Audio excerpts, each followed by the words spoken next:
Hello and welcome to the big British castle. It's time for Adam and Joe to broadcast on the radio. There'll be some music and some random talking in between, and then eventually the whole thing will just end.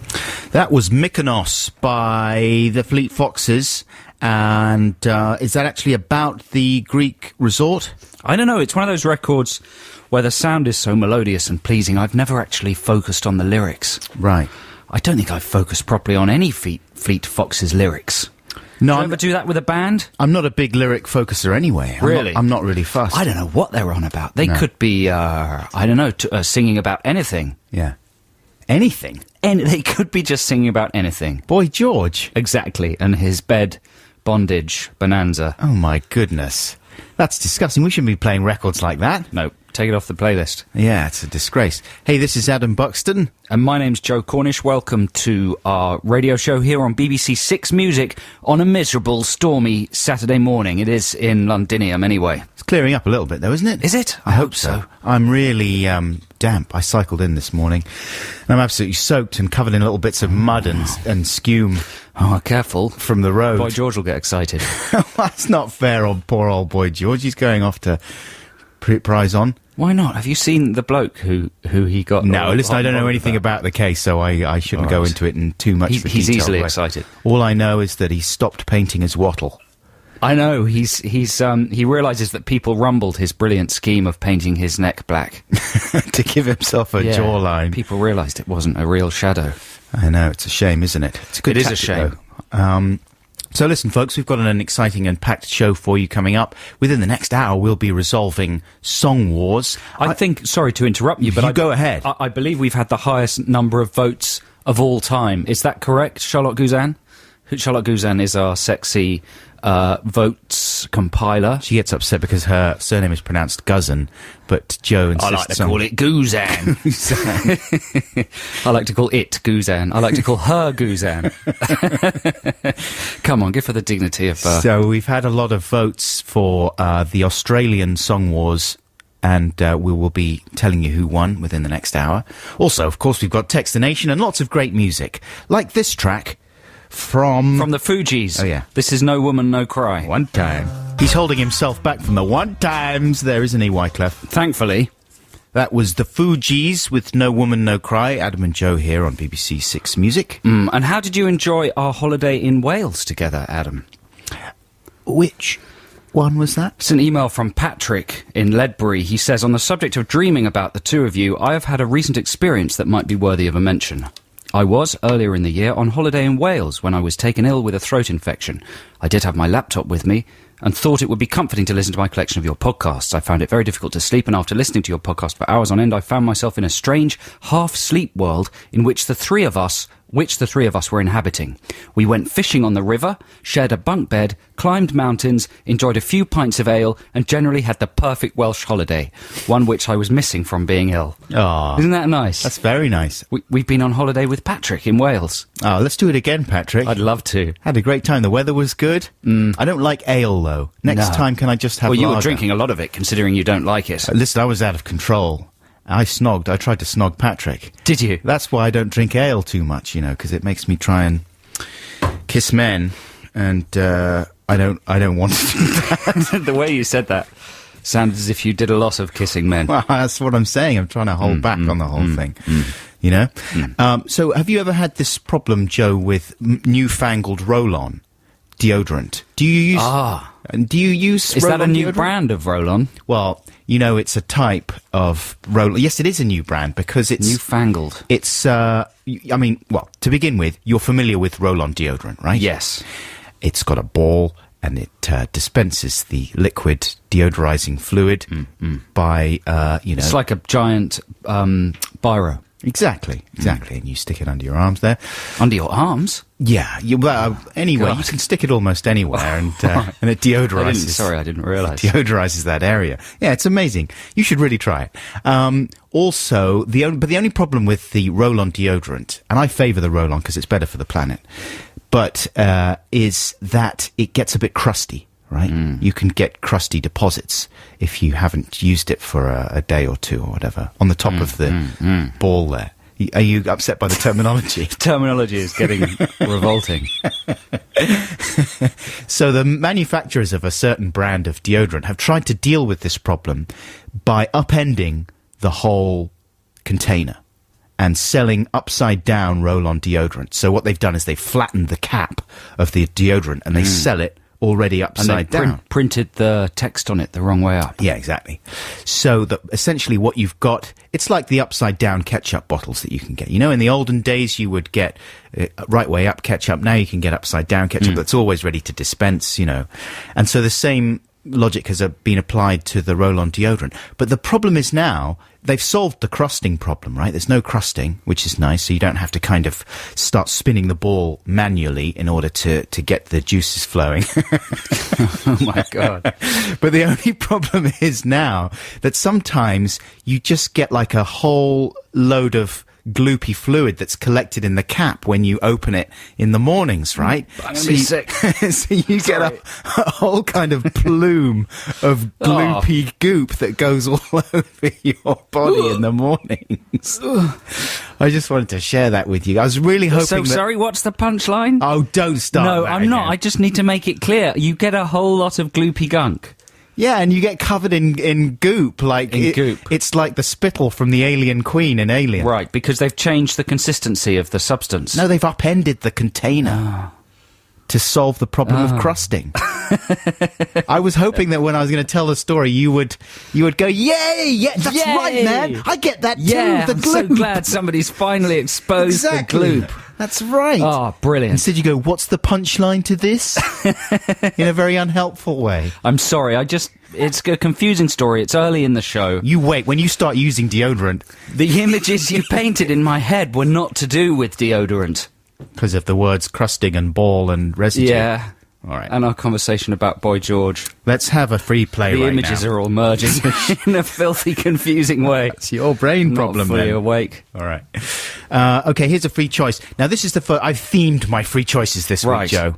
Not very much, but they all feature a bit of studio chatter at the beginning of the track by Right. way of an introduction, right? I'm a big fan of studio chatter, and I was actually trying to compile my favourite bits of studio chatter in order to play on the show, but most of it involved swearing, so it proved difficult. Instead, I just picked my 3 favourite tracks that are introduced by studio chatter. Here's Andy Warhol by David Bowie to begin. Wait a second. Hey, there's no studio. Not only is there no studio Which chatter, version of this is it? it's a different version. Okay, can you play it from my CD then, Ben? I'm going to play the version from Hunky Dory, which starts off with a great bit of tinkered with studio chatter, and it is track... Joe, Phil. David Bowie, he's brilliant. He's the Goblin Pixie King. Track 10. Here we go. This is Andy Warhol, and it begins with the end of the previous track, which is... What is the end? What was that track? Joe, you know the Yeah, album sorry. Hunky Dory. I just had a little nap. We were discussing that before. Anyway, let's play the track. Here's Andy Warhol. Hey, that was excellent. Dirty Projectors featuring David Byrne, it says here, with Knotty Pine. That's out on February the 16th. Single is taken from the forthcoming album, Dark Was the Night, which is a compilation album being released for the AIDS charity, the Red Hot organisation. And that was really good. I enjoyed that very much. Now, listeners, if you were listening last week, you might remember that a listener called Ollie emailed us and asked whether he could come into the studio on the grounds that he wasn't going to speak. He was going to just sit silently in the corner and absorb the magic, I think were his words. Yeah, whoosh was his next word. Uh-huh. But unfortunately, Ollie is ill. He's emailed us to say, "Hello, I'm afraid that I won't be able to come into the studio on Saturday as I'm bedridden with the flu. I'd just like to thank you for the opportunity to join you in the studio, and I'm quite annoyed at my immune system. I'm sorry for any trouble that this may have caused." Ollie the Wally. What are you doing? Hey, poor Ollie. You're not a Wally if you get a cold. What They a make you Wally. a Wally. Did anyone tell you to But wrap listen, up? before you're too rude to Wally, Right. Ollie, no, I'm doing it now, he's on the phone. Oh. But, listeners, we're not going to let him actually speak. So he's going to communicate by scratching or tapping the receiver of his phone. Ollie, are you there? Oh, I'm not sure that's a phone. I think that's some kind of... Could it be a lampshade? Is it a lampshade, Ollie? Yeah. Oh, it's a bell. It's a big vase or something. Was that a yes or a no, though? If 1 for yes, 2 for no, Ollie. Yes, it is a lampshade. So listen, Ollie, here's a question. And remember, if Ollie speaks or says anything, we're going to cut him off immediately. Right. Ollie, are you genuinely ill, or are you pretending to be ill because you couldn't be bothered to come to the show? 1 for no, 2 for yes. Well, you've swapped it round. It was 1 for yes, 2 for no before. Was it? That's fine. Let's confuse Ollie. Keep him on his toes. So Okay, what is it? 1 for no, 2 for yes now. So are you genuinely ill? What was that? Do it again. That's a yes. That's He a is yes. genuinely ill. This is your idea to get him to communicate with I think it's a good idea. It's working well. Is it? We have to think of another question now. He made a noise. Carl, he's allowed He that. laughed. Oh, for goodness sake. He made a noise. Ollie, will you be able to come in next week, do you think? Or are you seriously We're not ill? here next week. Are we not? No, we've got a pre-record next I week. forgot. Will you be able to come in 3 weeks hence?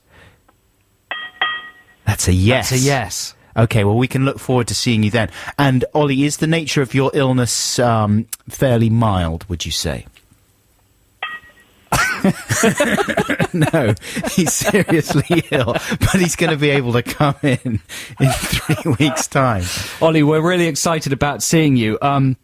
What party do you support politically? What was that? I think that was a yes. Is it true that you are... Labour, I think it was. Is that Labour? Yeah, Labour. Labour. Is it true that you are one of Britain's most successful uncaught bank robbers? No, that's not true. No, that's not true.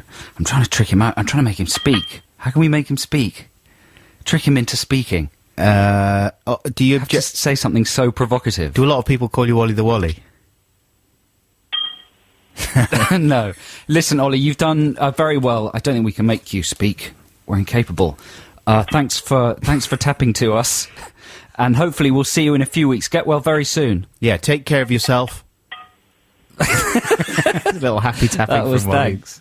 Thanks, Ollie. Bye. Cheers, Ollie. Take. Oh, well, yeah. luckily we were going to cut him off anyway. To cut him off. Well, we'll be with him in 3 weeks. That's exciting to find out. Put Lots a of face to the people, tapping. lots of listeners were quite jealous of Ollie's opportunity to come into the show for some reason. Mm-hmm. They were angry that we'd let him and not them come in.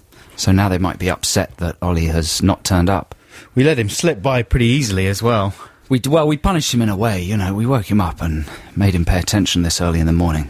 Yes, exactly. Well, we'll look forward to seeing you in about 3 weeks' time, Ollie. Now, this is Adam and Joe here on BBC Six Music. Stay tuned, listeners, because there's still another 2.5 hours of amazing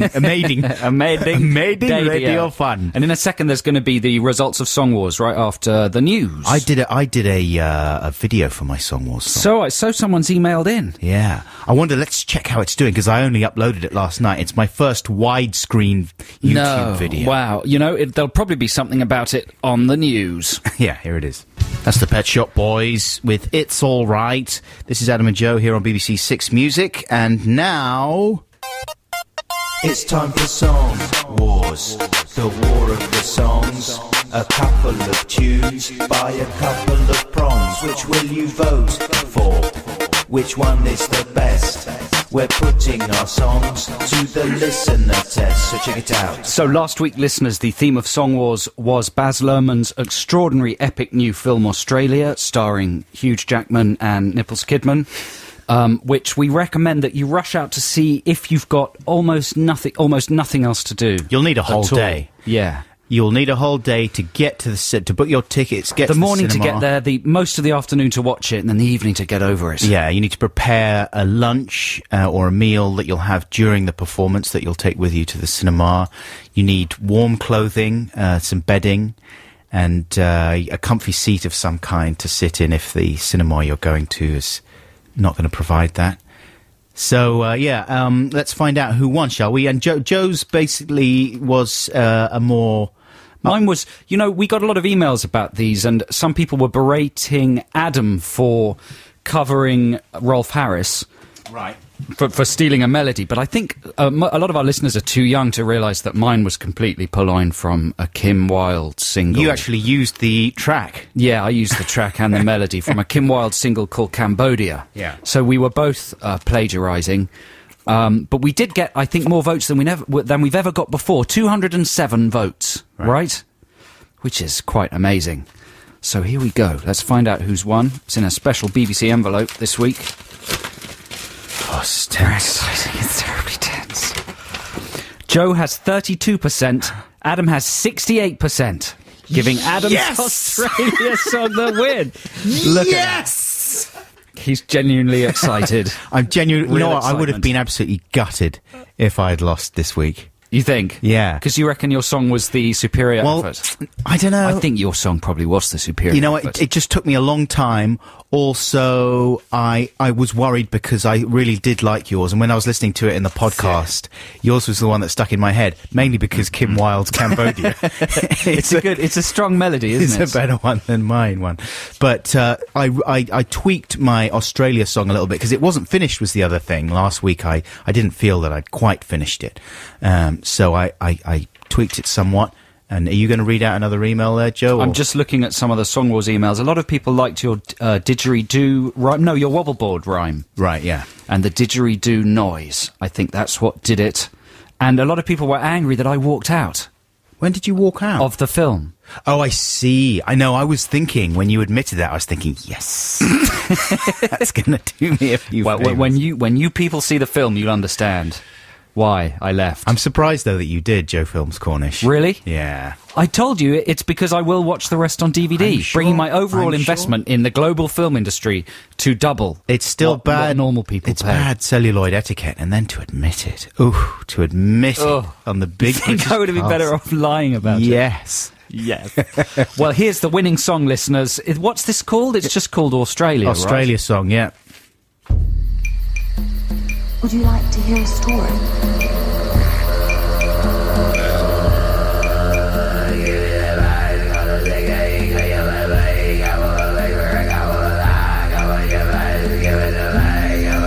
I'm Baz Luhrmann, I'm a genius, so I'm told.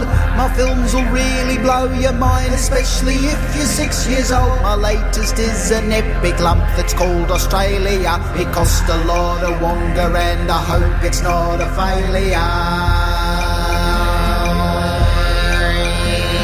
It's all about a kind of magic Aboriginal girly boy, and Nicole Kidman's British accent, which is such a joy. And it's got Wolverine, who look at his lovely manly chest, but don't expect a whole lot more, or you are gonna get a bit depressed. Oh, it's spectacular, we use computer technicals. Look at all the ships and planes, look, it is a load of balls. It's very long, so you'll need a pillow and a snack. You will be starving by the time the flipping Japanese attack.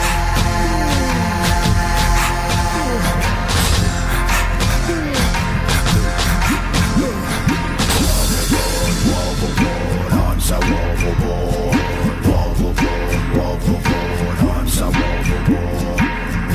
Oh, Nicole, she's an icy acting robot.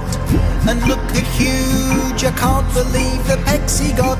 Old Aboriginal man, you're so wise and dignified. Every time you popped up standing on one leg, I very nearly cried.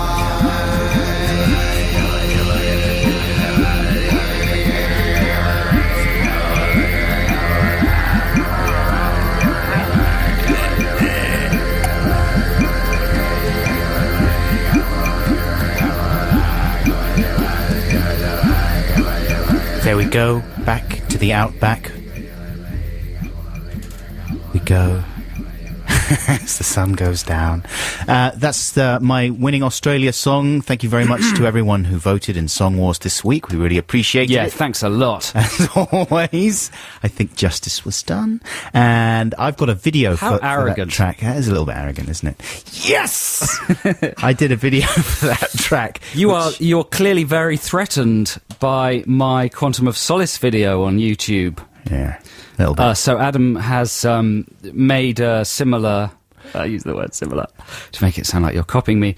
Video for his Australia song on YouTube. Love the idea that you were the first person ever to put a video on YouTube. I was. Mine was the first video, comedy video, satirical comedy video ever posted to YouTube, and now everyone's copying me. Yeah. But it's very good. I just watched it there on YouTube.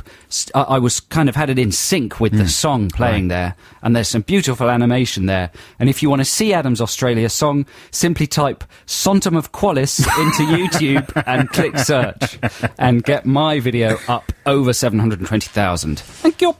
I can't believe you got so many hits on yours just because of your swanky It's film internationally friends. famous. J.J. Abrahams loves it. Well, maybe... Could you send mine to J.J. Abrahams? No, I can't. Oh. I told him you've been killed in a car crash. If you want to find He's my very sad. video, you just go to my YouTube channel, type in Adam Buxton and Australia, and you'll find it quite easily. Maybe we'll put a link on the Six Music. With... Donuts? they're probably illegal as well, or they will be soon. They Coffee should is not going to be legal for long, is it? No. They 'cause should change it to decaffeinated coffee. And sucky sticks. Yeah. What are they called? They've got advertisements for those things at the moment where you can... They're just like white tubes. Right, like sort of placebo cigarettes. I think they're Nicorette's placebos. Maybe a nicotine patch and decaffeinated coffee. Would that be... Nicotine patch and decaffeinated coffee. You could easily But do that. this is such a great song, and I don't smoke cigarettes, but I have the occasional puff on a pipe, and I like you nothing really? better, euphemistically speaking, but I like nothing better than doing that, and I don't drink coffee either, No. but I'd have a Coca-Cola at 3 a.m. So here's Otis Redding with Cigarettes and Coffee. That's Otis Redding with Cigarettes and Coffee. Man, he was good, wasn't he? Yeah, that's an amazing vocal. He loves those cigarettes. He absolutely He loves a bit of coffee. He's all hopped up on coffee. He can't wait.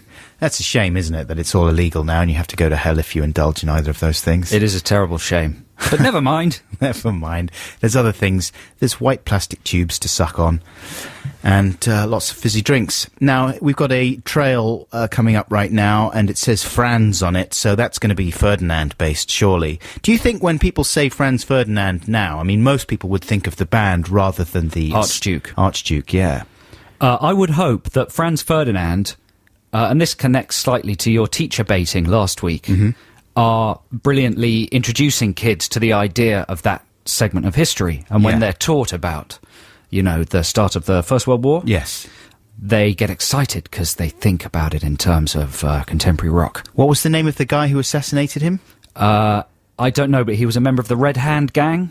Is Was that he? correct? Graham's I think so. Gang. The Red Hand Gang used to be a series of children's books where one of those adventure books where Yeah. you would turn to a different page depending on what dramatic choice you'd made.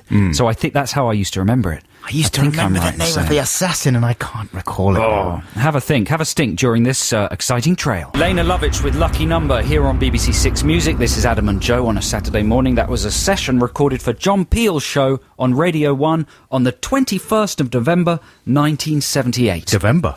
November. Oh, yes. Good session track, though. She Thanks a sounded lot. fantastic. She did, didn't she? And listen, I should correct some historical inaccuracies. It's the gang was called the Black Hand. Not the Graham's Red gang. Hand gang, who assassinated Archduke Franz Ferdinand in Sarajevo on the 28th of June 1914 at approximately 1:15 p.m. And the man who pulled the trigger was... Was... I don't Prinkips. know. What's his name? Oh, yeah, the man who pulled the trigger was Gavrilo Princip. There you go. And in pulling that trigger, he sparked the creation of the band Franz Ferdinand, of course, as all history buffs will realise. So listen, now it is time for some Stephen news and a quick explanation for new listeners. The Stephen, can we call it a phenomenon? Not really. A minor phenomenon. If only there was a word that was much smaller than phenomenon. A nomenon. A minomenon. Yeah. The Stephen Minomenon is to do with... It's a way that listeners to the show can communicate with each other in public places. If you hear the show and you're in a group where you think there might be another listener at a concert or something, you just shout, "Stephen!" And then if you hear someone shouting "Stephen" and you're a listener to the show, you reply, "Just coming!" or "Coming!" And this isn't something we started. This was started by a listener who sent in a comic that he'd written as a kid as a response to one of our Text the Nations. I think his name was Steve Curran. Yeah, well, listen, here is an email from Steve. He says, hello again, Adam and Joe. I'm the Stephen who sent you the email back in March about my foiled attempt at writing an action comic when I was a child. As this has since taken on a life of its own, I thought you might like to know how it has affected my life so far. ... Not hugely, as you might imagine. But it's still been fun. What with the internet animations and the Facebook groups and the Stephen news and all the shouting back and forth. Quite a few of your listeners have tracked me down over the internet, mainly to write Stephen or just coming in my inbox. On a few occasions, people I know have become excited about the phenomenon, only later finding out about my minor part in starting it off. I also sometimes receive my own Stephen updates from friends who have heard the name called out in public. I'm yet to hear it myself, but the idea makes me slightly nervous. I'm worried about someone shouting Stephen at Stephen would be like switching on the Large Hadron Collider or crossing the streams in Ghostbusters. Total protonic reversal. I must admit, though, that I'm pretty pleased that no one has a clue what I look like, as befits a Bourne-style international spy. I can imagine that having people shouting at you wherever you go might become a bit tiresome. I can only apologise. Cheers, Stephen, who actually calls himself Steve. Steve with a V even, doesn't he? Yeah. That's a yeah, bit cheeky, but then in isn't it? brackets, yeah, that doesn't make much sense. Stephen Curran. Thank you very much, Stephen. Now, we've also had an email in from a gentleman called Simon Bell, who has made a Stephen jingle. Ooh. You've heard this jingle, Adam.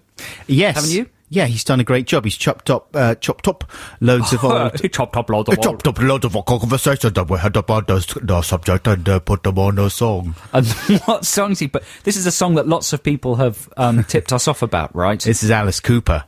And people are telling us this is one of the most sort of outstanding sung... It's certainly very Stephen heavy. Should we have a quick listen?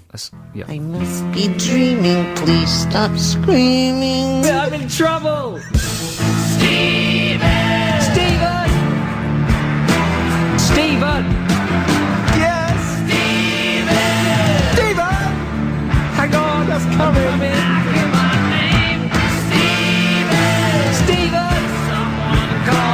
I can't think of too many other songs that feature the name Stephen. Well, there's a Morrissey one everybody keeps telling us about. Yeah. There's a Morrissey B-side, but we can't track it down, can we? Haven't we tried? But this is a... Oh, dear. It's a bit humiliating. We asked somebody else, I think, before your time, Ben. Right. And they were unable to track it down. Ben could track it down easily. can track anything in down. 30 seconds. Yeah, he'll have a it. Morrissey track, Ben, with a reference to Stephen in it. Go! Get on it now! If Ollie was here, that's exactly what he could have done. Exactly. Whilst making no noise. Ollie. But listen, there'll be more Stephen news later in the show. We had that shout-out by... Was his name Joe Claxton? I think so. He went to a screening of Blade Runner at the BFI IMAX, didn't he? And he shouted Stephen, so we'll find out what happened there a bit later in the show, plus various other reports of Stephen activity around the nation coming up later. Hey, listen, folks, we pretty much missed the top of hour there. I'm sorry about that. We're about 3 minutes and 21 seconds past it, but still, we're going to have the top of our jingle and then some great music from Minnie Riperton. This is the voice of the big British castle. It is the top of the hour. Ooh, that's wonderful. I got so bored with the last hour. I'm glad it's gone. Now here's the new one. It's exciting and it's new. How do you do? Which advert does that turn up in? I don't know. Minnie Riperton, that is, with Les Fleurs. It's been used on a lot of things, sampled a lot. I get a bit annoyed when things like that get used on adverts. I get really annoyed, Joe. Do you? Get annoyed now. Ooh, I get so annoyed. And do you know the other one that really annoys me? What? I've got my hands, I've got my bum, I've got my nipples, I've got my liver. That one by, what's her name? That they use a lot in adverts? Yeah. What, because you like the song and you don't like Nina it corrupted? Simone. Yeah, I don't know. There's something annoying about the actual song as well, to be honest with you, in that case. Do you like adverts where people are being chased by a man in a suit of the product? You know, like it's a lady, she's trying to avoid cakes, so see. she's chased by a cake. It could go either way. There's a man who likes Tic Tacs, so there's lots of men dressed as giant Tic Tacs. There was a big smoking one as well, wasn't there, for Nicorette with well, that was people. one of the original ones, directed by Edgar Wright, where they were karate kicking the cigarette. That was one of the first ones. But now it's become the most obvious trope in advertising, and it surprises me that they're still making adverts like that, especially this new cake one. Who do you think is to blame? I think the advertising executives are blame. Yeah, but where did they nick it from? I would lay some blame at the foot of Dom Jolly. Really? Well, what about Garth's milk blur video? Yes, I suppose for so. anthropomorphizing products. Yeah. Of course, that was a pop video rather than an advert. But Dom Jolly was the king of dressing people up in surreal situations. But the Tango adverts, they were before Dom, weren't they? Well, they weren't dressed up so much as just painted orange, weren't they? I guess it's a merge of the idea of somebody freaky assaulting you in the street. Yes. And that person dressed up in a costume. It's the backbone of the advertising industry now, isn't it? You're right. Well, can we do something about it? Yes, we can. What can we do? Smash all the tellies in every the house. tellies. I was thinking that could be a better viral thing to do than Stephen. Right. Just all listeners to the Adam and Joe radio show smash their tellies. But inevitably someone would go too far and lob one out the window and someone would get hurt and then we'd get thrown out of the castle. Yeah, plus no one would want to do it. No, exactly. Imagine life without a telly.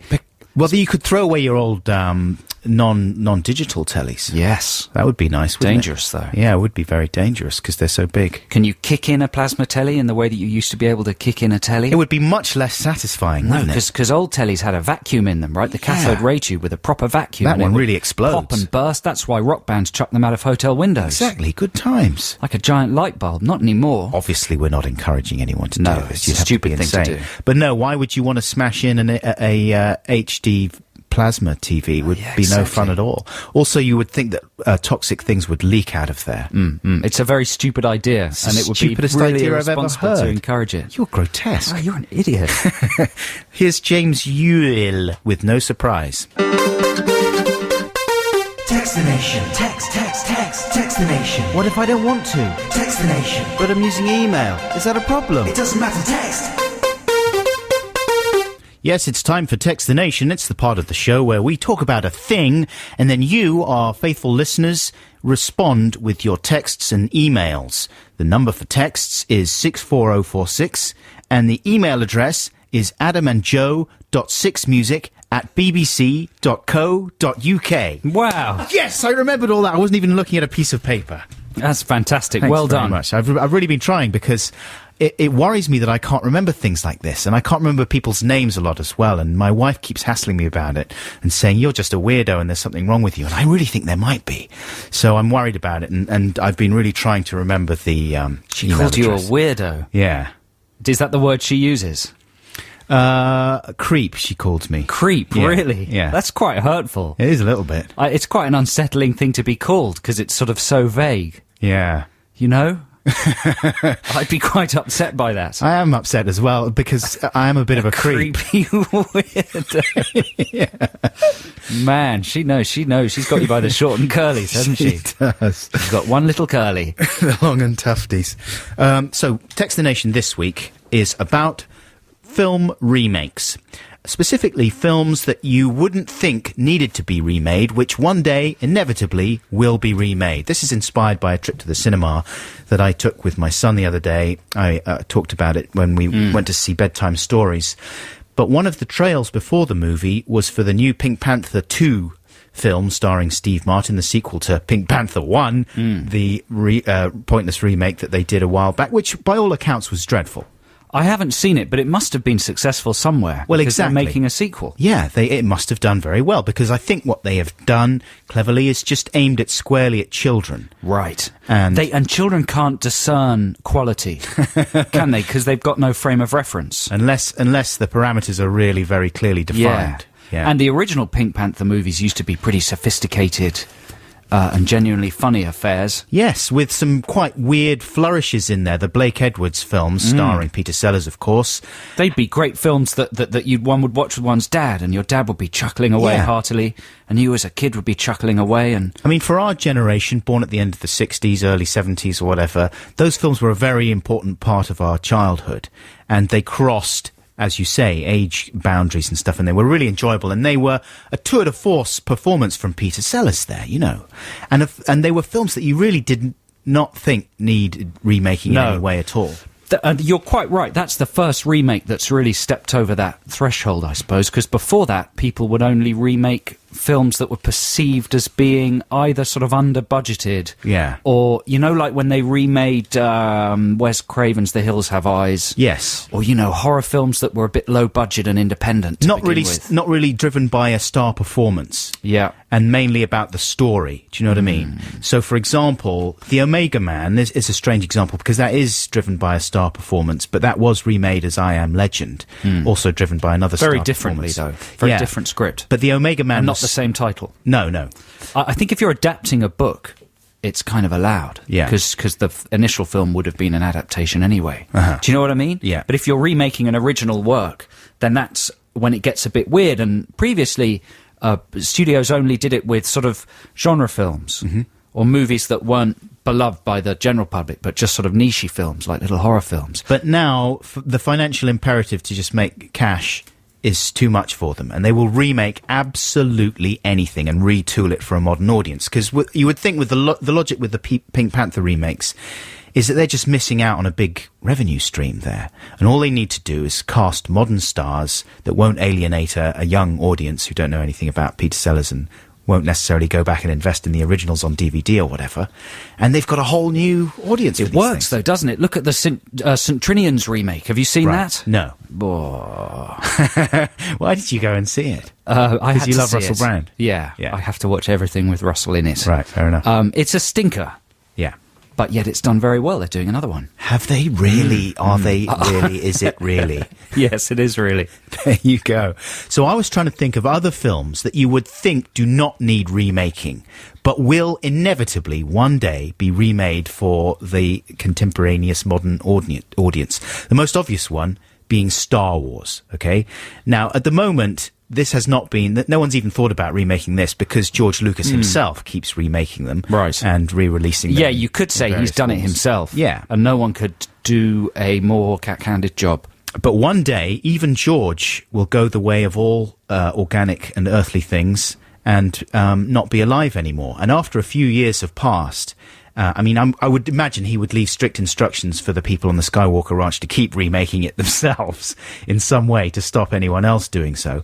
But they will. One day, someone will say, let's remake this timeless space opera. Well, the same thing's happening to Star Wars as happened to Star Trek. I'm thinking about what I've just said, and it's not really true. But the thing I'm trying to say as a is, sprawling franchise. yeah, it's turning into a TV series. Yeah. So it's the law of diminishing returns. It's gradually being fragmented and franchised and split up into lots of sort of more minor bits of marketing twaddle. Yeah. And soon it'll be so disseminated and enfeebled that someone will have to do what J.J. Abrams is doing to Star Trek and turn it into a big standalone movie again. Give it a shot in the arm. Yeah. Well, they'll do that with Star Wars one day, and they'll go back and they'll cast a new Han Solo and a new Luke Skywalker, and it'll be the same story as Episode 3 or 4, whichever it was that started the whole thing, but just with modern stars and modern effects. Here's another film, Reservoir Dogs. At some point, and I would imagine Tarantino's the kind of person that might remake that himself. Who would be cast in Star Wars? Is that what we're asking people? Well, it would be nice to think of some casting ideas for all these films, yeah. We're asking... Yeah. So what films do you think will eventually be remade? For Star Wars, I could see Ashton Kutcher As Luke in or there, as Han Solo. Han? Right. But I don't know. I'd I'm like not- Ben from A1 to be Luke. Yes, he's sufficiently He's very weedy. good. Yeah. And I think Lindsay Lohan would make a very good Princess Leia. Right, because she's a little bit out of control and She's out feisty. of control and she could be kissing all sorts of monsters. Wookiees and, yeah. So Reservoir Dogs, though, what do you reckon? Because you could easily populate that with a cast I of... think Boyzone would be very good in that. Yeah. Just all of Boyzone. Keith and Fergus and Shane and Wally. Rufty. Rufty from Boyzone. They'd be very good in Reservoir Dogs. Here's another one I was thinking. This will get remade at some point. Life of Brian. Yes. With a modern comedy cast. Will Ferrell, Seth Rogen. Myers. Get them all in there. Contemporary comedians would be falling over each other to be in that. Jimmy Carr gets That's a a little good cameo. idea. And Ricky you could Gervais. have a TV documentary where they all talk about the original. Yeah. And how much it means to them. And you have a few cameos from surviving Python members. It's a very good idea. It'll happen sooner or later. So listen, folks, we want to hear your ideas for films that will inevitably get remade, even though they shouldn't be. And we want to hear casting ideas as much as possible, and any other tweaks that you would perform on the films to make them modern and give them new life. The text number is 64046 for your texts. And don't forget, can we still control the digital readout scroll? Don't forget that the best text we get in an entirely non-competitive way will win the chance... No winning. Oh, no winning. They won't win. It's not a competition. How do we describe it then? Their name might be scrolled across the... Your name might be scrolled across the digital tickety tape thing. But it won't be exciting, and it won't in any way be like winning a competition. No, it'll actually make you suffer. Now, here's a free choice for you listeners. This is the second in my series of songs with introductions from studio bass. This one goes a bit better. Yeah, let's hope so. Also, I hope it's the right version because it's got some F-bombs in it that I've had to censor with little bits of pirate interruptions. This is Magazine with their cover of the Captain Beefheart track, I Love You, You Big Dummy. You think I'm a lame duck?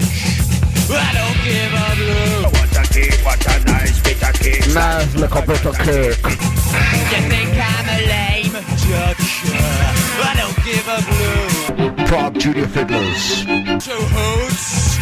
It does sound like an afternoon Yeah, sounds like Cheers, doesn't it? doesn't it? Yeah, this that record should always be followed by an episode of Countdown. Going over to Susan's house. That was the Eels. This is Adam and Joe here on BBC Six Music. It's just gone 10:30. Time for the news.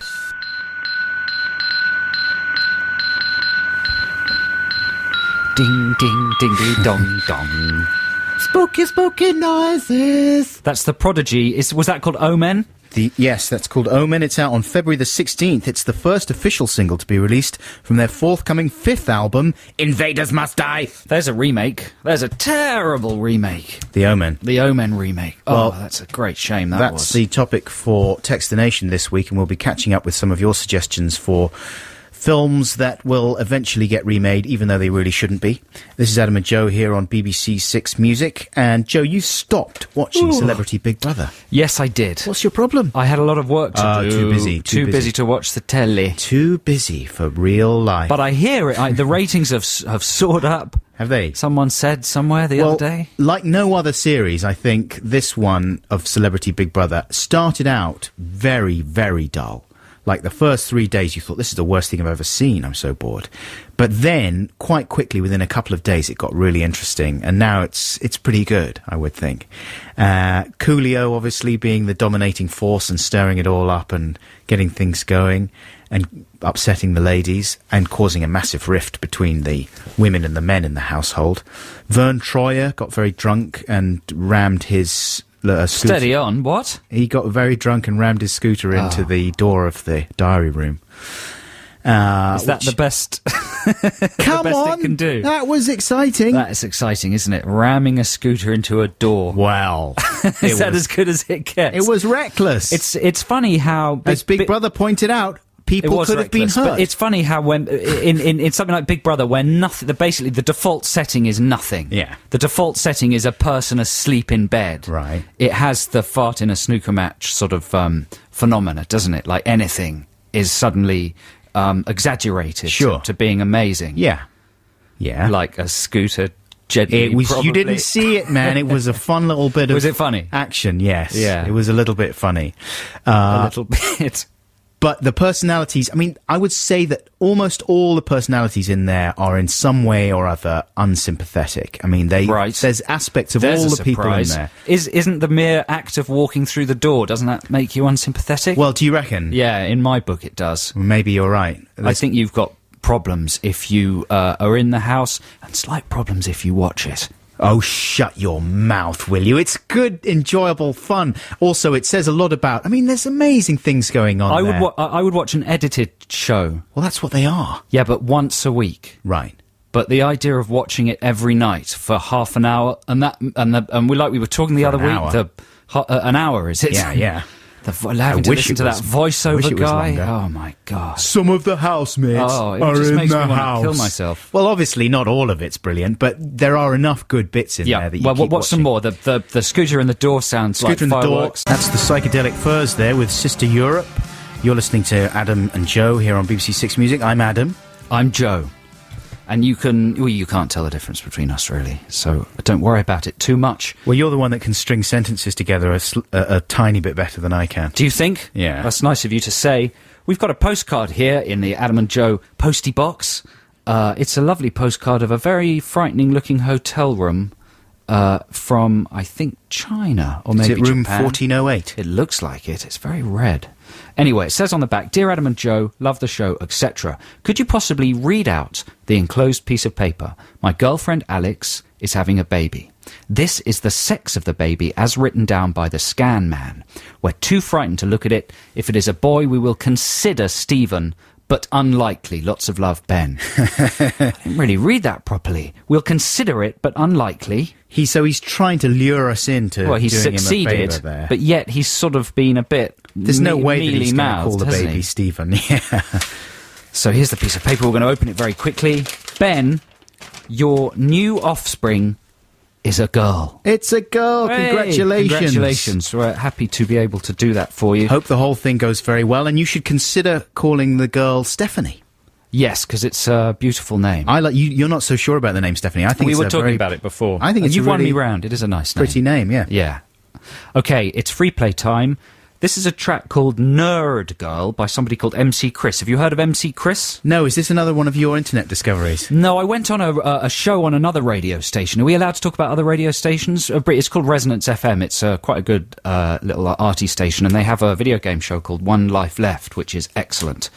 And is available as a podcast as well. But they play a lot of video game related music, and they played this song on it. And MC Chris is a kind of hipster type DJ who went to NYU, the Tisch School of the Arts. Tisch, how's it pronounced, that trendy art school in New York? Oh gosh, Have you ever heard of it, Tisch? No.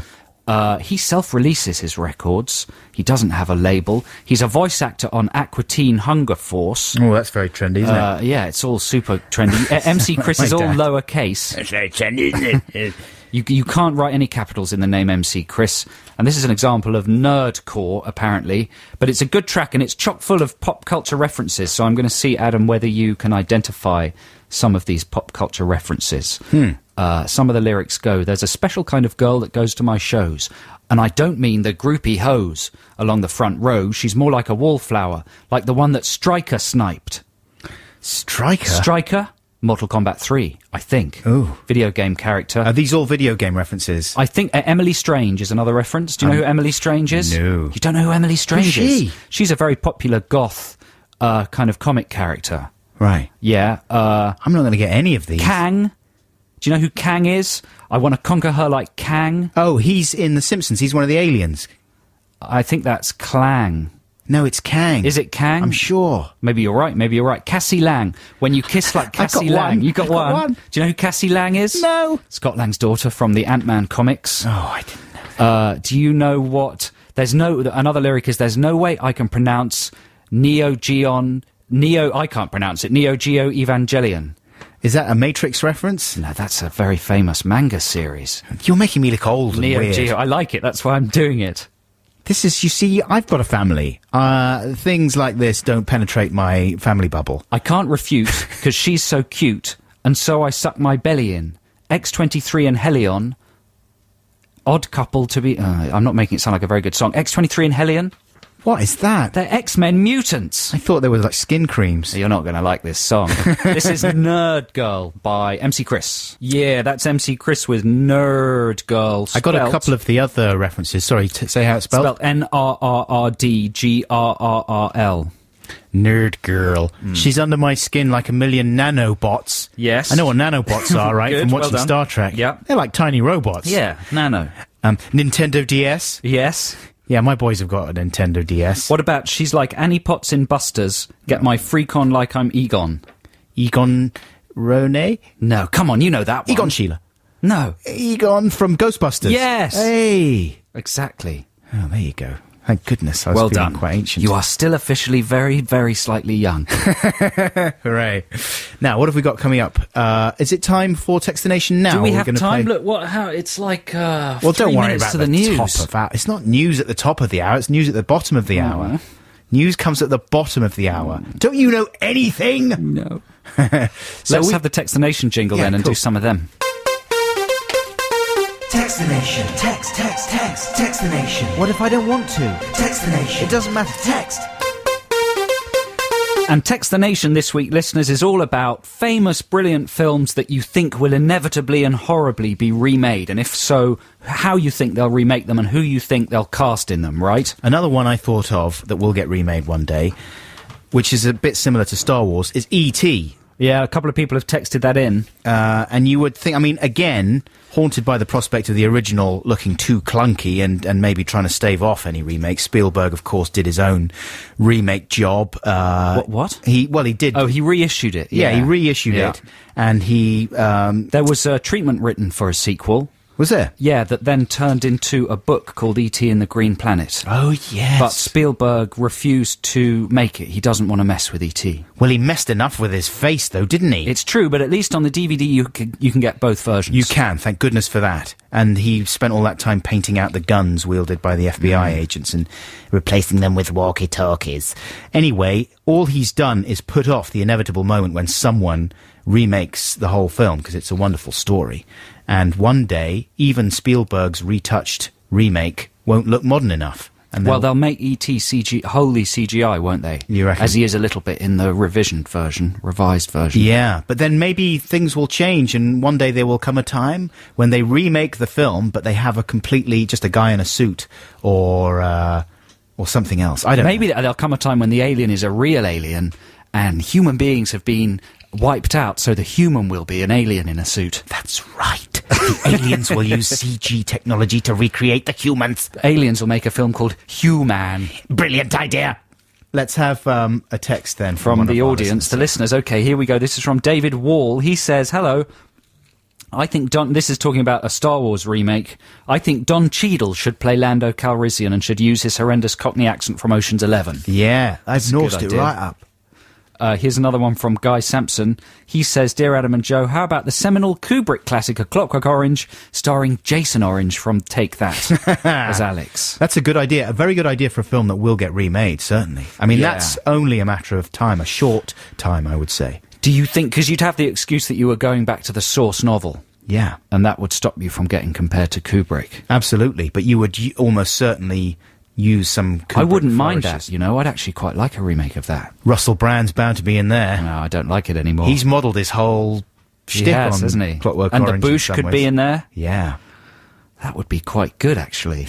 Let's get to work. The novel's amazing, isn't it? That could definitely take another remake. I'm up for that. Okay. I'm going to pitch that. Rob McMichael writes, film remake of The Shining with Jim Carrey and Jennifer Anderson. Child to be played by a young Lewis Hamilton. Anderson? Yeah. Who's or Aniston? No, Jennifer Anderson. What she wasn't she was the with the Baywatch woman? What's she called? Pamela Anderson. Oh, that's right. He's got Jennifer Aniston and Pamela Anderson mixed up. Unless there's someone called Jennifer Anderson that we don't know about because we're too I think old. Jennifer Aniston would be better. Yeah. Or maybe even... Oh, I did my again, I apologise. Who's the other lady? Who's the kooky lady from Friends? You know, woo, the blonde hair Phoebe. one. Yeah, she'd be Lisa Kudrow. She'd be a better Shining female lead, wouldn't she? Well, she's a little bit older now. Too old. Too old. We need someone young and gawky and geeky looking. Right, Miley Cyrus. Okay. Here's another one. Adam and Joe, how about remaking One Flew Over the Cuckoo's Nest with Forrest Whitaker throwing a CGI sink out of the window that explodes in a huge fireball as he walks to freedom? That's from Dill. Forrest Whitaker is Chief Bromden. Yeah, that would be good, don't you? I like the idea that the sink is CGI. Yeah. Just because health and safety means you can't have the actor actually pick up a sink. Exactly, and you would want to guarantee that the trajectory of the sink through the wall was just so perfect. Well, it would fly right next to the lens of the camera. You might even do one of those CGI effects where it shatters the lens briefly. Right, and the camera passes through the actual sink, yes. down the plug hole. Well, if it was directed by Fincher, that's what would happen. Yeah, that's a good idea. Here's one from Ed Rice. How about Ferris Bueller's Day Off? That surely will be redone. That's correct. That's overdue for redoing, isn't it? Yeah. I was thinking of using you two as the main parts. What do you say? Are you up for it? So who would be who? I guess... I don't know. I guess you'd be... I'd be Ferris and you'd be Cameron. Yeah, I'd be a good Cameron. You would be a good Cameron. We should do that. That's a good idea. We're certainly up for it if anyone's prepared to invest, what do you think, £15 million? But I'm too old and hairy to be Ferris, though. That's true. What, you're supposed to say no. I'm agreeing with that. You just need a shave. It would be creepy. It would be creepy. You are creepy and weird. Here's one from Jack Pete. Bada.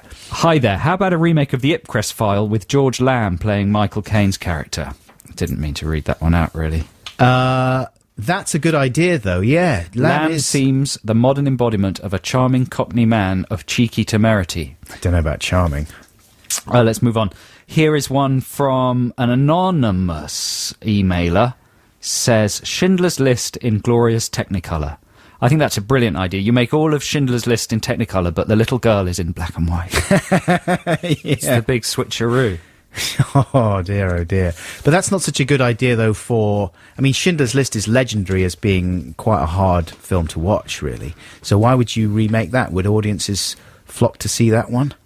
Because you'd make it more upbeat. Right. Exactly. He'd save everyone. Exactly. Yeah. Here's one from Fergus Bowden. He says he's got a contribution to the Star Wars remake casting. How about Bill Bailey as Chewbacca? Nice idea. And Tom Cruise as Yoda. Tom Cruise as Yoda. That's a good idea. That's a very good idea. Listen, let's have more of these in a second, and have the late top of our sting followed by some delightful Radiohead. This is the voice of the big British castle. It is the top of the hour. Ooh, that's wonderful. I got so bored with the last hour. I'm glad it's gone. Now here's the new one. It's exciting and it's new. How do you do? Oh, that's good, isn't it? 2 + 2 = 5 by Radiohead. This is Adam and Joe here on BBC Six Music. Now, filth fans and teenagers, it's an exciting week for you because I do believe this week the new series of Skins starts. Oh, an all-new series with an all-new cast. Channel 4, they've suffered from the credit crunch, as we all have, and I believe they're cutting all drama production on the channel apart from Skins. Right. And maybe one or two other things. Shameless, yeah. You wouldn't want Tina to be out of it. So Skins is an important tentpole production for Channel 4, and as we all know, it is. The first series was actually pretty good. Never really watched a whole episode. It is worth watching. It's not as hateful as it sort of seems. Was Harry Enfield in that one as the dad? Yeah, he plays one of the dads, indeed. Yeah. And if you're a Skins fan, you can go on some Channel 4 website or other and see the first part of the first episode of the new series of Skins. Well, it's been heavily trailed with this very elaborate thing of them all in a pub, setting off fireworks and starting a fight. Is that actually in the episode? I don't know. Sorry, I did the pirate R again. R. But it's supposed to just be like a lot of their trails were just supposed to sum up the atmosphere of the show in some way. I don't know. Deliberately. Like they had another one with some Radiohead music on top of it, actually. Oh, for the first series, they had the sort of sexy party, didn't they? Yeah, where they were all lying in a bath and never stuff, really happened. It was all like you're right. bashed-in bathroom with tiles coming off the walls and naked people. But the first thing to say about the new series of Skins is that they've changed the cast entirely. Yeah. It's like one of those Japanese pop groups, Morning Matsume or whatever they're called, where they basically throw, or Menudo, right, where they throw every person in the band out because they've got too old. It's a putsch. Yeah, the Logan's Run approach. Yeah. The second thing to say is that this first part of the first episode of Skins is utterly ridiculous.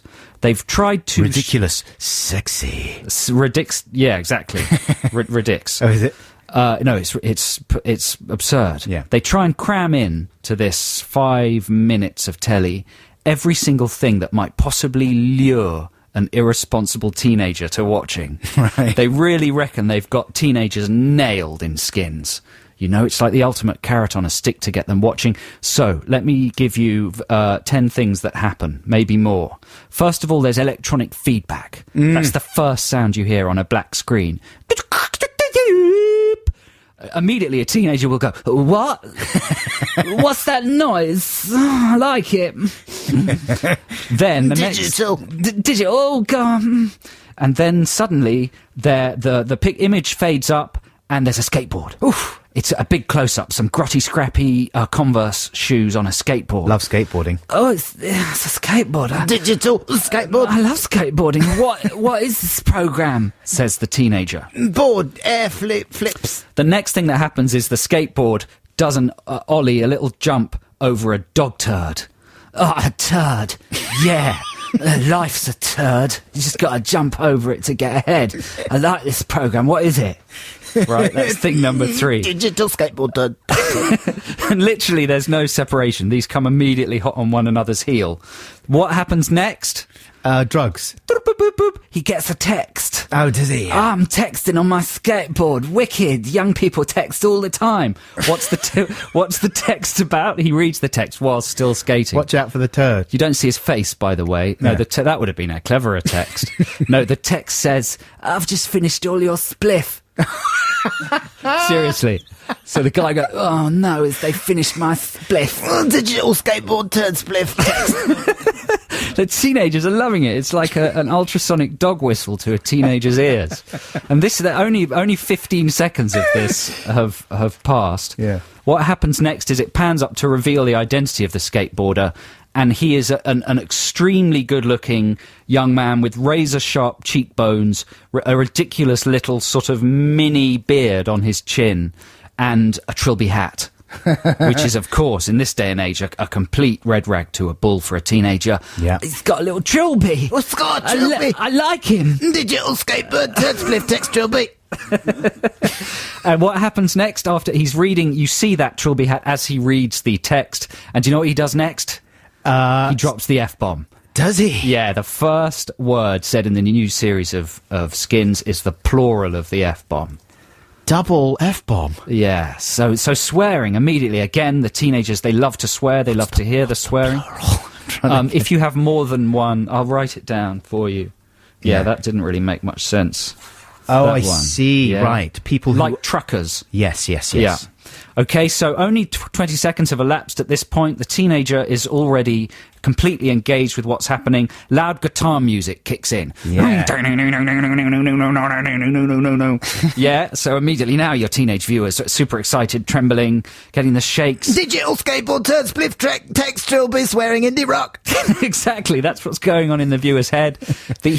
Our hero continues skating down the middle of the road, and there's a pathetic community Bobby on his bike with a pathetic cycling helmet, who's doing something I can't remember. But our skateboarding teen hero skates very close to him and scares him. Yeah. And makes him sort of fall off his bike. The sort of stupid cop. The sort of equivalent of Dennis the Menace knocking Bobby's hat off in the Beano, but for the naughties. Dennis would never have done that, I don't think. The policeman pursues our hero skater. Quite right. And there's a hilarious payoff to that. Then our hero skater meets his friends. They are in an outdoor pub.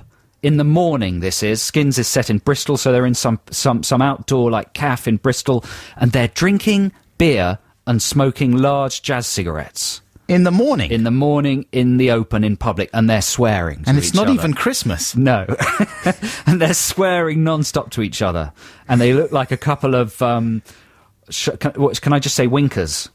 Yeah, wonkers. Yeah, and then you get Harry Enfield, Willy Wonkers. who crashes his car, and he's swearing and effing and blinding, bringing the swear count up to... Well, most of the dialogue at that point is swear words with one or two, smaller words just to join them together. How many minutes into the show are we now? 4.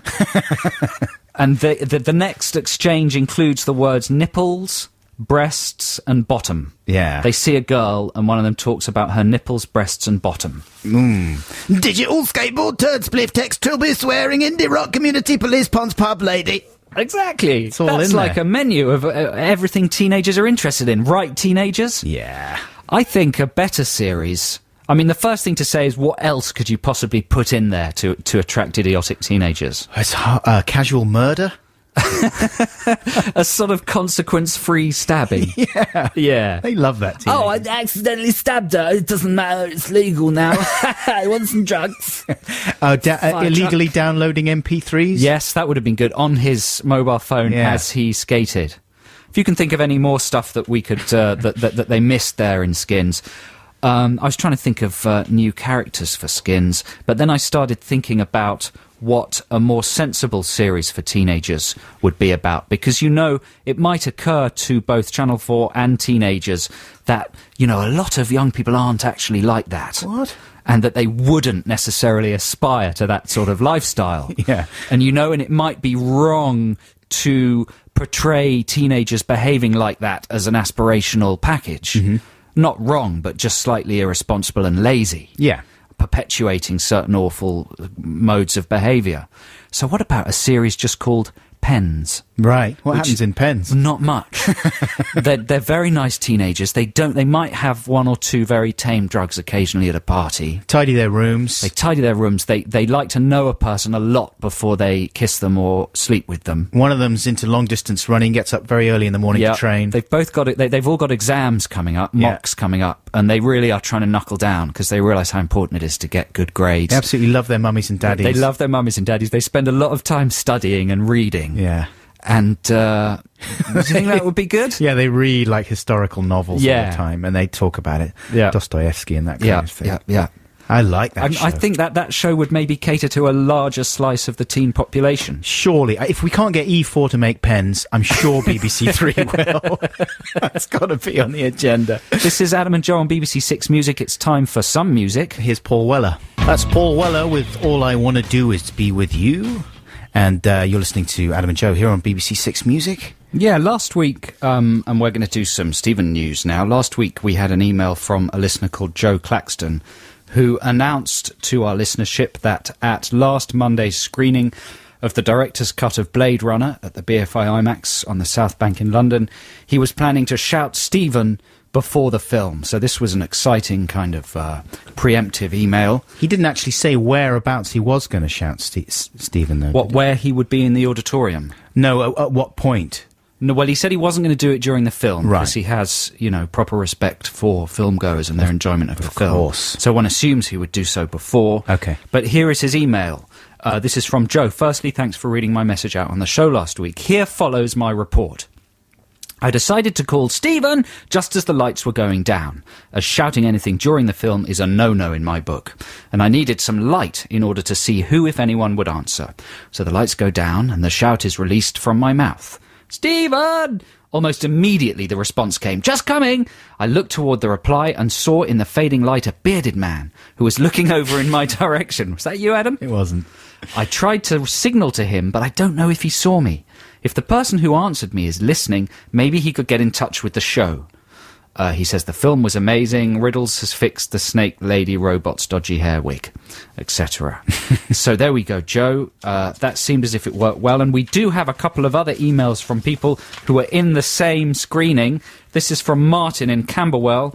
Hi, Adam. Hi, Joe. I was present at the Blade Runner IMAX showing on Monday, almost anticipating Joe Claxton's Stephen outburst more than Ridley Scott's masterpiece. Although Claxton did go through with it, I'm sorry to report that his Stephen was shouted as the noise of the advertisements began. This rendered his effort inaudible for anyone other than in the 6 surrounding rows. Claxo. There you go. You're being dissed by Martin Reed there, Claxton. But still, he got a response from the first 6 rows. He did. But then, on the other hand, someone else who was there, Martin Cross, says, I heard last week's podcast, including the listener who chimed in regarding a preemptive Stephen event at the IMAX. I thought you should know your contributor made good on his promise. He got the desired response.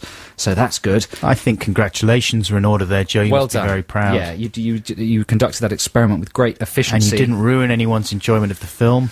Couple more Stephen things. Here's another email from Bernie, the trainee air traffic controller. He says, hello, Adam. Hello, Joe. This is crappily vague, I realise, but in response to your wishes to get Stephen on live TV...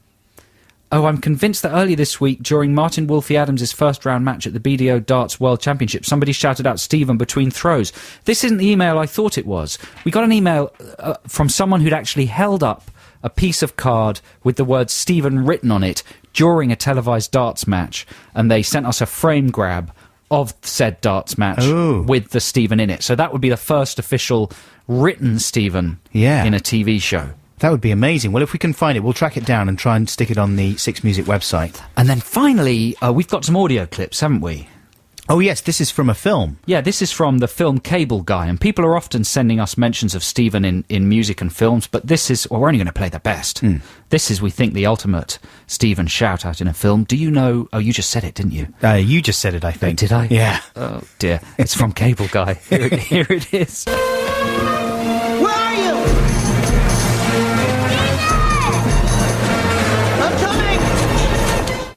That's a good one. Yeah, and there's another one that's pretty similar. We play it? That's Broderick's character, is it?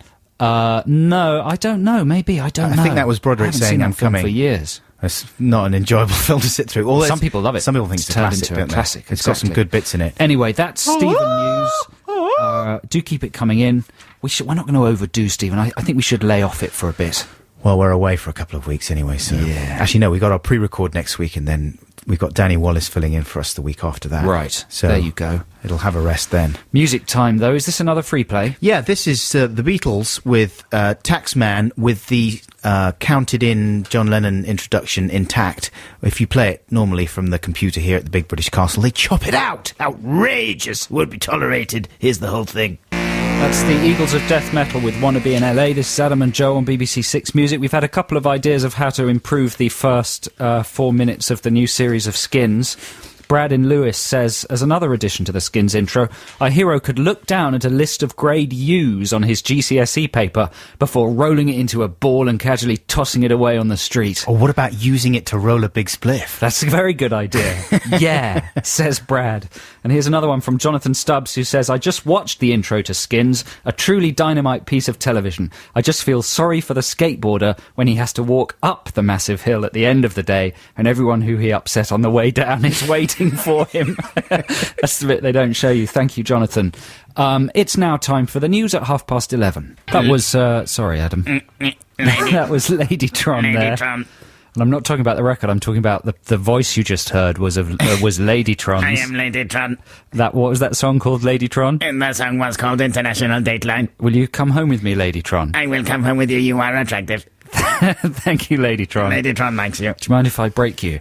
Ladytron does not mind being broken. Good. That was recorded in the Six Music Hub for the Tom Robinson Show on the 22nd of September 2005. What a day!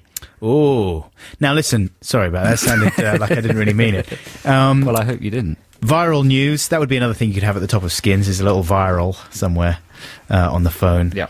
Anyway, viral news. This is one that's been doing the rounds the last couple of weeks, and it's a viral ad for Microsoft for a bit of software called Songsmith. Now, this is an extraordinary thing. A couple of people have emailed us about it, and when you first watch this YouTube video or internet video, it appears to be a parody. Right. One can't believe that it is made sincerely in any way at all. But actually, if you do your research, it's very easy to discover that it's real software. Yeah. It actually looks like quite a fun bit of software, which I wouldn't mind using, but I don't think you can get it for a Mac.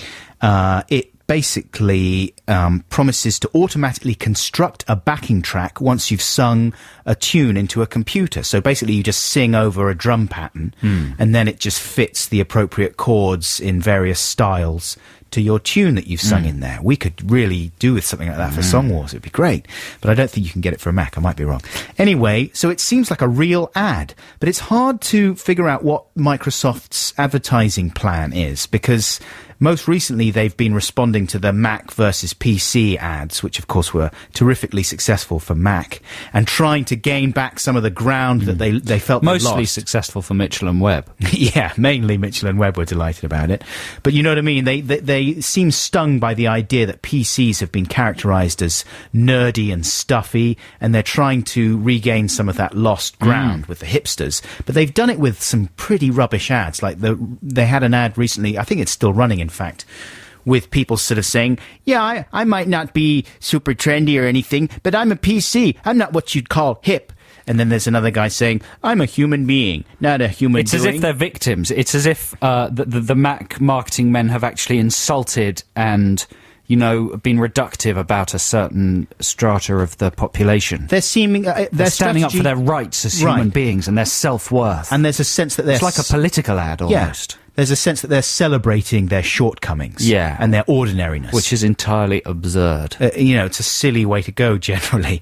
But this ad for Songsmith, which is online, easily findable, seems to be... If it is ironic, it's a brilliant piece of irony that would be lost on almost everyone, so maybe not the best advertising strategy. But let me play you a few clips here. Basically, here's the scenario. It's the family kitchen, right? This is an American family, and Lisa, the young daughter, is playing with Songsmith on her laptop, which incidentally appears to be a Macintosh with some stickers to cover the logo.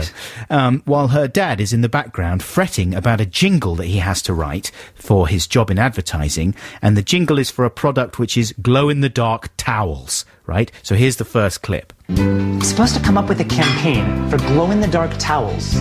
I wouldn't even buy a glow-in-the-dark towel. But if I don't come up with something today, I'm done.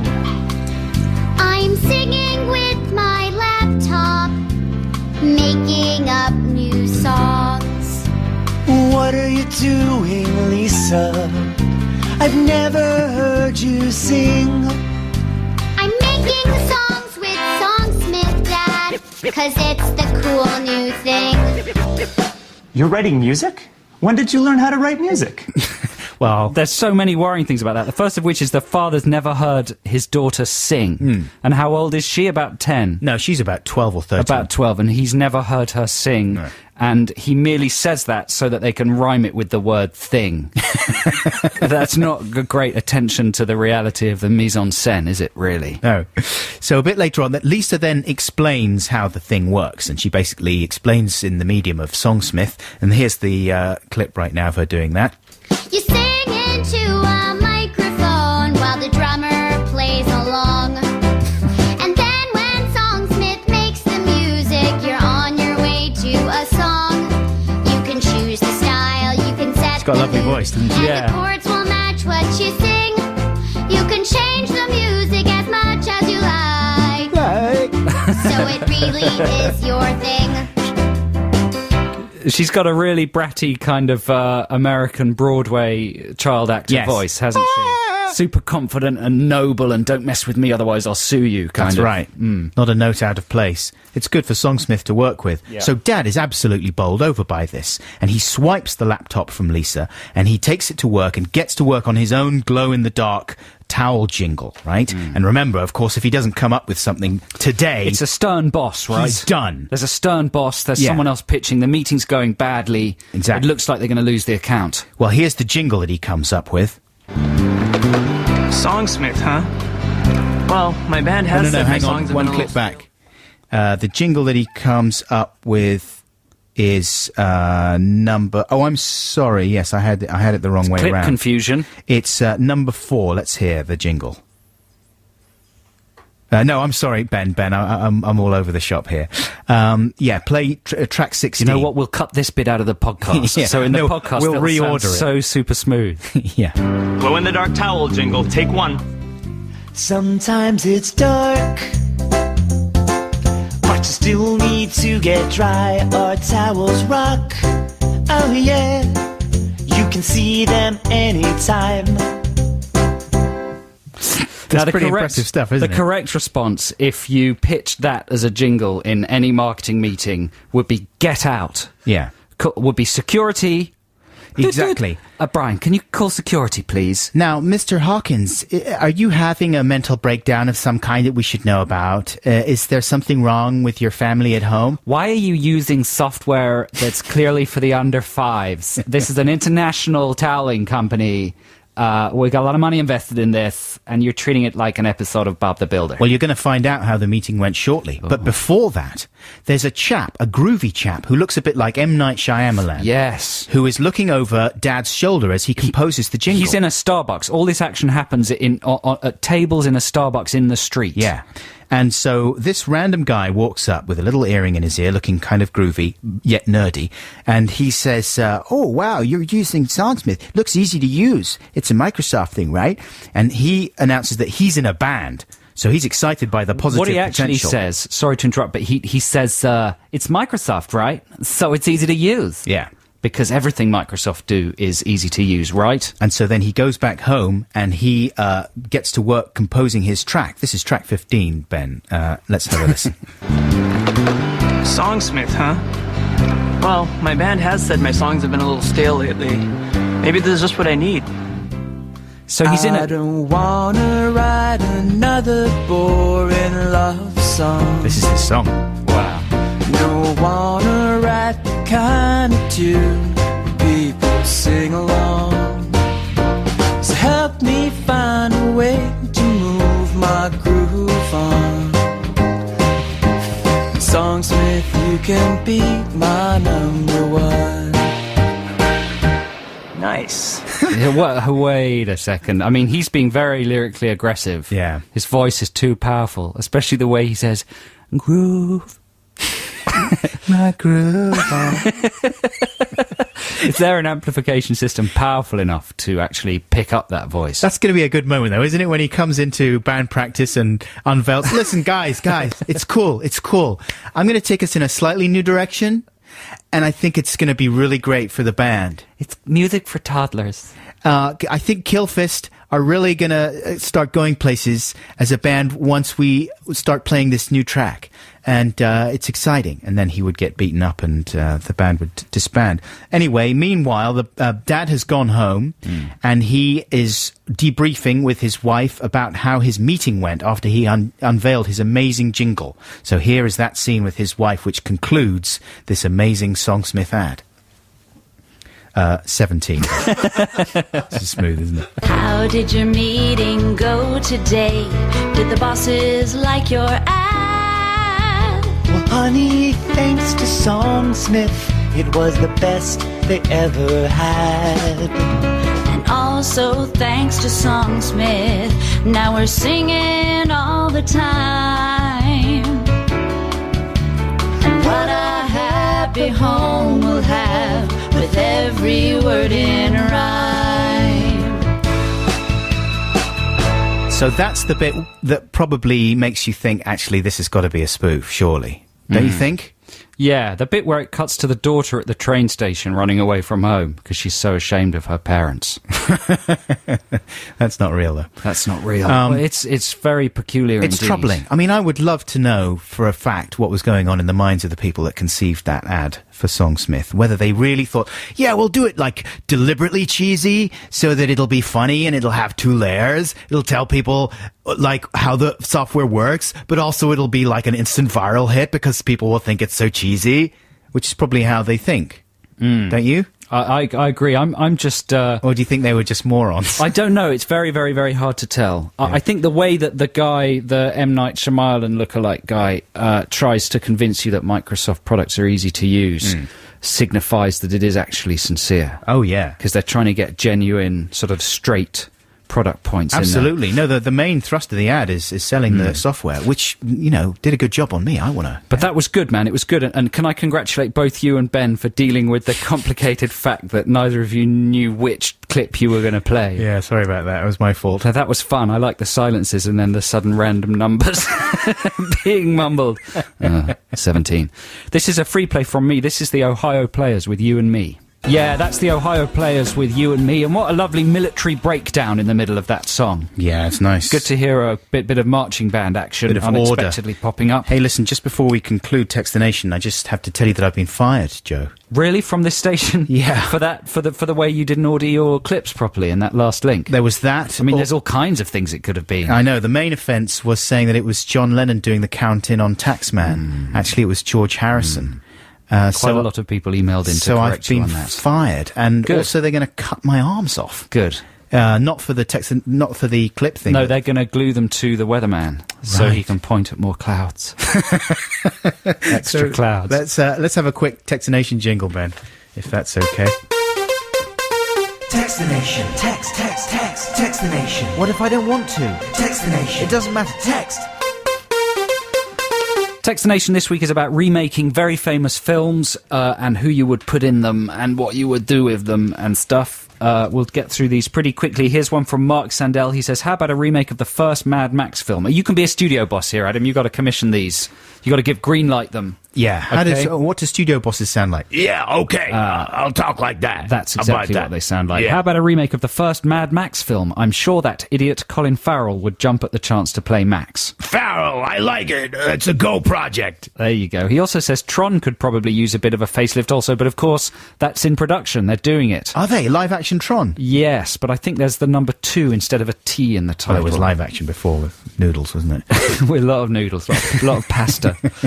Here's one from Nick Borry. It says it's only a matter of time before the studios commission a remake of Labyrinth. Unfortunately, a mental block is preventing me from seeing beyond the omnipotent, irritant Russell Brand being cast as the Goblin King. That's the thing, is that Brand is a great brand. Literally, I mean that, because you could cast him as almost anything.